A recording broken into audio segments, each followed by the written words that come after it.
So we're doing a podcast series. This is episode number 3 with Trifecta Electrical Solutions. My name is Lochlin Cross, Mark Olsson, owner-operator, Edmonton area. Before I forget, let's deal with this right away. You have a warranty package for your work, and that covers the service side, the residential, and the commercial side, right? Absolutely. Yep. Okay, tell us a little bit about the warranty. So we have a 1-year fully workmanship warranty. We choose a lot of our products because of its extended warranty. So as far as LED lights, they come with a standard 5-year warranty, but you have to watch out. Not all lighting is the same. Okay. Especially if you're going to Home Depot, heads up to anyone out there. Instead of a 50,000 hour warranty, they will cut it in half and they'll give you 25,000. So like a half warranty. But we cover 1 year on absolutely everything. Workmanship, product, the whole thing. And I can explain to you why we choose certain dimmers, types of plugs, different switches, and because I know that there's zero failure on them and they're not. But you've done your research and you've had to work with this stuff. So if you're going to be putting it in, you want that stuff to work properly, right? Absolutely. Nothing worse than a callback. Yeah. Someone saying, hey, this doesn't work. What's going on here? Like for one, it costs you money. And people go, oh, is there something else maybe that's off there? People start asking questions. But when you knock it out of the park and everything works great, people are really, really pleased. And that's how we've kind of come from zero to where we are today. Trifecta is primarily a referral-based business. So you've been doing this for 10 plus years now, 6 on your own, right? And I guess that comes with a certain amount of challenges, but it must be rewarding that the phone is ringing because of the past work that you've done. Absolutely. We've gotten where we are without really advertising. We've never advertised. I mean, other than now, you got my juices kind of flowing. We're ready to try and grow, but it has been referral based and someone taking a chance on us off the website. Yeah. And then you knock it out of the park and then say, hey, they'll hire you back next summer. And then, my buddy Larry, he's doing a house. Joe over the street, needs something done. So that's exactly right. Yeah. I got into a referral based networking group. That has been fantastic for me when I was in that recession year going backwards. What's that group called again? It's called BNI. So okay. Business Networking International. I'm in the chapter called BNI North Stars. And it has been an absolute godsend for me. When I was going backwards, it allowed me to be on the tools each day, but still get leads where a referral would come in and I could phone that client in the evening and say, hey, we can do this and this and that. We had some GCs and lots of other people in that group that have allowed me to grow and learn. GCs, sorry, help me.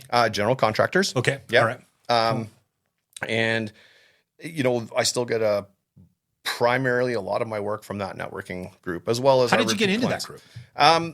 So I heard it through another friend of mine, business owner, who I built his print shop, and he said, hey, you're trying to grow your business, and he knew my background story of where I was at the time. And so that was 6 years ago now. And he introduced me to the group and I came for a breakfast meeting and I applied and never left. I just renewed for my 6th year on March 1st. Good for you. 2 weeks back. Good for you. So one of the things that you and I have actually had a conversation about, because you've talked about the fact that you haven't had to market, that you've been able to maintain a healthy business just based on this referral side of Trifecta. Mm-hmm. But you have struggled over the years with hiring. Yes. Does that continue to be something that I don't want to say causes you issues, but it's definitely something that most self-employed business owners talk about, is that hiring side of the business. Yeah. Learning to trust somebody. Yeah. Trying to get that same mindset as you. Just trying to be a leader when you're a self-contained man has been extremely challenging. Trying to communicate with the younger generation, I find, is a bit challenging. They have a different idea than I have. Like, hey, there's different priorities. Yeah. Hey, there's a piece of drywall on the wall. I can't get to that plug. I'm like, well, move it. Like, they don't know what the word move it means. Like just get out of the way. So there's struggles like that. I've had some pretty candid conversations about the younger generation and the struggles that they have with going to work. I mean, I was trying to interview for a 3rd year. I guess I'll tell you this story. And we're on the phone doing our first discovery call, and his resume looked fantastic. I'm like, I want this guy. Like, if he's available, I'll give him a little bit extra money, bring him on board, make sure. And I go through my spiel, we're a family-based business. We work out of the basement. My wife's the office manager. We're mom and pop kind of shop. And and are you comfortable with that? And his first question, are you comfortable with that? And I said, do you have any questions for me? And his first question was, well, what kind of truck are you going to give me? And I paused. And I was like, I've never been asked that by an apprentice before. Like, what do you mean? Like, what kind of truck? So, my first thought is like, all right, well, let's see. Like, don't be a dick. Don't be a dick. And I asked him, like, what kind of truck did your last company give you? And he didn't know what to say. He hums and he's hawing, and he goes, well, it's like, trying to get to work and the price of fuel these days and everything. And I'm like, all right, so getting to work is a problem for you. And that was the end of the conversation. He's like, he just lost his mind. And he's like, you don't have to be like that and everything else. But I'm like, apprentices, unless you're willing to do a service call on a Sunday evening, and I don't know you can as a third year, then, you're not getting a truck. Yeah. So, but that's the kind of attitude and the kind of thing that's going in the trades today as far as. How are you doing now for staff? Good. We got a great crew. Both of my journeymen are a bit older. They're later 30s and early 40s or whatever. But they have the similar kind of mindset as me. They've gone through the same sort of regime of apprenticeship that I have. So we think a lot alike there. And we got a couple of apprentices that are, they're really good. They have had other careers. One was trying to be a framer, for example. So he understands what hard work is, and he thinks this is a fantastic job. Framer, framer to electrician. Yeah. Okay. So, he's not doing sketchy things on 2-story buildings, and he's pretty pumped and pretty excited too. He's younger, but he's got that idea of, he tries to think of the next step. And if he doesn't know what to do and the journeyman's busy, he'll pick up a broom. I don't know if you've seen all the electrical memes out there, but if there's not Klein written on a broom, an electrician won't touch it. Yeah. So there's that. But no, the crew is really good. I really believe in them. They're super skilled, and they know what we do, and they can execute it really, really well. So that's kind of where you're at with growing the business. You've got the people behind you now. So you guys, you and Bernie, you mentioned Bernie. Yeah. When did that happen? Because I know Bernie, when I first met you, I don't think she was working with Trifecta. You're right. She wasn't. She worked in an office. And then when I started on my own, the first 2 years, I could not grow the business. I could not. Yeah. I was maxed out. There was no more. I mean, we did almost exactly the same amount of revenue in those 2 years. And I was just struggling. I was struggling to keep everything going in a timely fashion. I mean, it would get done, but you can't send an invoice like 6 weeks after a project. People get a little bit pissy. Yeah. So as soon as I brought her on, it was that very next year we doubled her revenue, and then we not quite doubled it the year after that, and things just started to really go. But in episode 1, we were talking about, I couldn't attach something to my email. Yeah. Now I got a really nice little thing on the bottom of my email that says stuff, and But as far as process goes and office experience, because I'd never worked in an office in my entire life. Yeah. Ever. You're spending a lot of time with Bernie, though. Yeah, that is a real blessing, She runs my life better than I run my life, much to my chagrin, but she is much better at it than I am. But our skill sets are really, really good. And I can't say enough great things about what she's done for the company. You're a good partnership, definitely. Absolutely. Yeah. So if you ever call the office, she'll be the one answering the phone. Yep. Now, this is a bit cliche, but I know you, and you're the reason why I wanted to do this with you before I started opening this up to other businesses, because we're friends. Yeah. And I do know that you spend a lot of time reading and trying to, well, we talked about the self-awareness piece, but you're definitely trying to be a better person. And I want to just sort of get a sense of where you're at with that. And is there anything that you've done in the last, I'd say, year that's helped you cope with being a self-employed business person? Like any strategies that you could pass on to somebody that might be just starting out? Yeah, 100%. You're right. I love self-help books. after Yeah. COVID and I realized what was going on there, I dove into a bunch of mindset things. Okay. Just mindset and how you twist your mind to look at something in a different way. Like your instinct or how you're raised or whatever your influences are at the time, you react like this. But that's not always the best way. And I've learned that I've needed to change my mindset and look at things in a different way.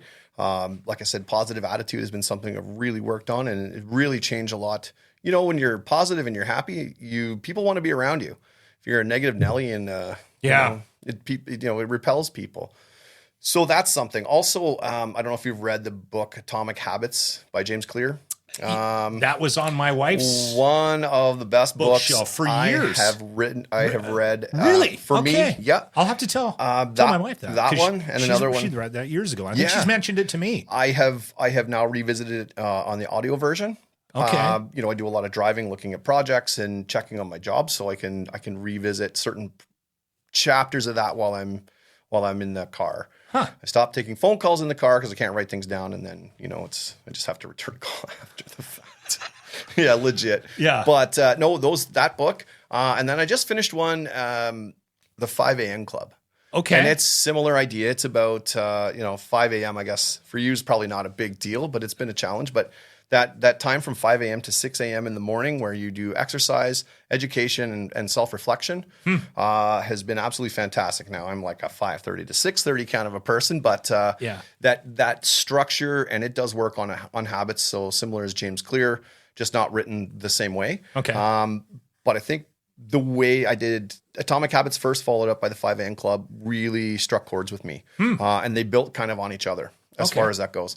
Yeah. So that's like, as far as books go and that type of thing, extreme ownership as a business owner, it's fantastic. And I'm sure Army Chris can talk about it, but it's written by 2 Navy SEALs that were in the US in Afghanistan. Okay. And the ownership of what they were doing there and how you have to trust the guy next to you, which is what, as far as a business owner, it's like having a right-hand person. So in my case, having Bernie there, that I trust that she's going to know and do what you need, think like me, right? Okay. So that comes with practice and training. But they talk enormously about the ownership of you being a leader and leadership. So lately my habits have changed, but I'm focusing now more on leadership, being a better leader to lead the troops as I try to grow this to the next level. Okay. We could have done a whole podcast just on the self-help books that have gotten you to where you are right now, right? Yeah. We could open Audible right now and put a list down. It's but not all the same. But that being said, it's not that they're bad books, and maybe it just doesn't strike the chord for you at that moment. It's not what you need for your mindset at the time. Or, yes, my accountant friend loved this book, but it's a little too advanced for me. Okay. Like, there's another one out there about building businesses, and maybe you want to look into it. It's called E-Myth Enterprise. Okay. It's an older book, but still rings true today in straight business practice. And I've read that first chapter probably half a dozen times, and I just can't get into it. It's still just maybe not quite where I need to be for that book. Okay. But everyone around me, like, that's one of the greatest books ever. That's good advice. Right? Like, if it's not, if it isn't resonating with you, just move on. Yeah, exactly. Right. There's something out there that'll strike what you need at that time. And, it sounds kind of hippy dippy, but the planets do align, and then, you have to have the courage to keep going. So under the umbrella of Trifecta Electrical Solutions and the webpage, I'll hit it again here, trifectaelectrical.ca. You have, the service department, you got the residential side of the business, you got the commercial side of the business. We talked about a second company. Is it under the umbrella, or is it a separate company? No, it's a separate company. So it's a lighting company called Bright and Easy. Okay. And I struck out with another fella who is another lighting enthusiast, and he's been selling lights to companies in a commercial space for years. And so we're doing permanently installed soffit lights or Christmas lighting. You've seen them; they're extremely popular. And LED. You don't have to put Christmas lights up again. Yeah, like your house, I don't know, I'd be scared like hell to climb to the top of that thing. Yeah, well, and they don't have Christmas lights on them because I'm not putting Christmas lights up there. Don't blame me. We launched There's some decorative trees out there at Christmas time that work plug well. into Little blow up Santa Claus goes a long way, man. So we started that last summer. I had just an enormous amount of requests from my BNI circles, but other people, and you love lighting. Do you do this? And I'm like, I don't. and they don't have time to kind of handle that right now. So he's handling the quoting and the installation and that kind of stuff for me. Okay. And like I signed and put the money up and got everything started.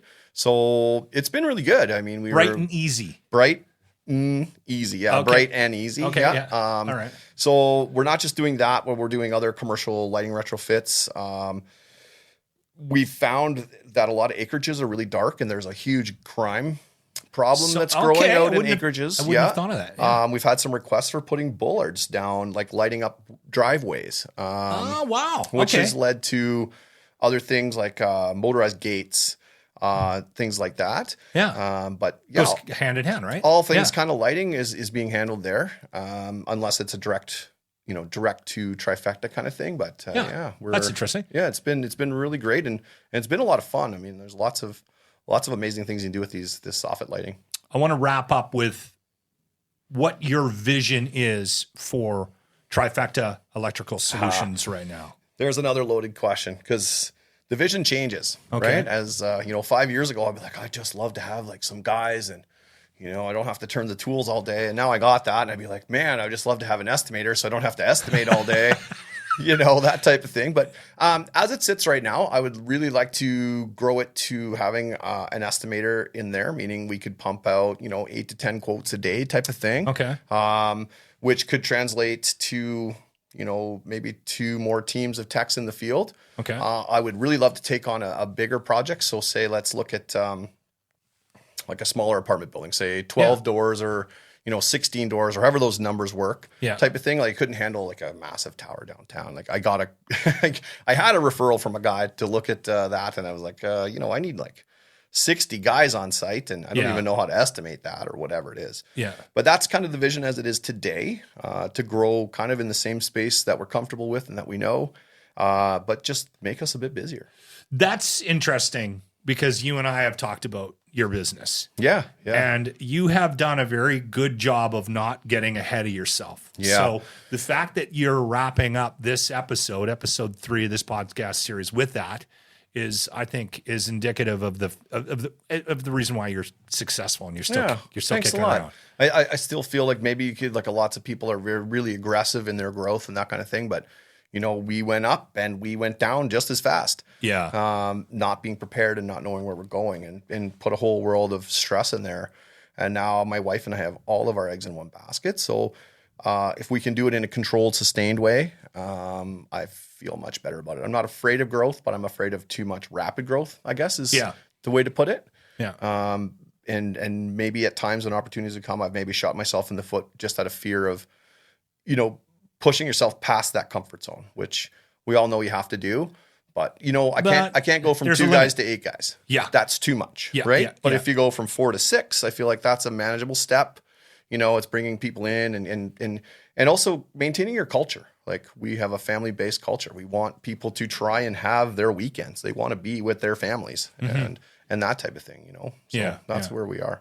Wow, this has been awesome. I want to thank you for letting me do this. Thank you, Locke. This is awesome. Yeah. Because I had this idea that this would have some value to businesses, and I needed someone to start with. So I've done one of these before, and with Ardent, with my buddy Stacy from Ardent Roof Systems, and I thought I need one more example to show people what this is. So absolutely, this is awesome. Yeah. So if anybody sees this and they're interested, you know what? I'm going to take your advice on the referral side of things. So please do get a hold of me. And I will get you into my BNI chapter. Oh, that's awesome. Come for a visit. I will. Plug your wares and let's get. Do you have a podcast guy on your BNI? We do not, but I know that there's a huge growing market for this. Absolutely. And I think the people who have come through that are trying to enter in this space do not have your world of experience. They do not have your professionalism. They don't have your background. I appreciate that. This is I think you found a niche here. Yeah. And with your skill set, I think can really grow. So I'm hoping, and if there's something that I can do to help, of course, you know where to find me, and we'll get this thing out there. And I got to thank our buddy Army Chris. Absolutely. For thank helping you, Army us Chris. Out. Couldn't have done it without all his gear. He's got a weird hobby. You guys can't see behind the scenes here, but this is unbelievable. It is unbelievable. Again, Trifecta Electrical Solutions, and you can find the webpage, find them online, Trifecta trifectaelectrical.ca. And again, give this guy a call, Mark and Bernie, if you have any electrical project, whether it's residential, whether it's a service job, like you were just at my house fixing all my outdoor lights, or if you have a commercial project that you're looking for a quote for. Thank you, Give us Mark. a call. And if you need anyone for your podcasting, call me. I'll get you in front of Locker because he's not plugging himself right now.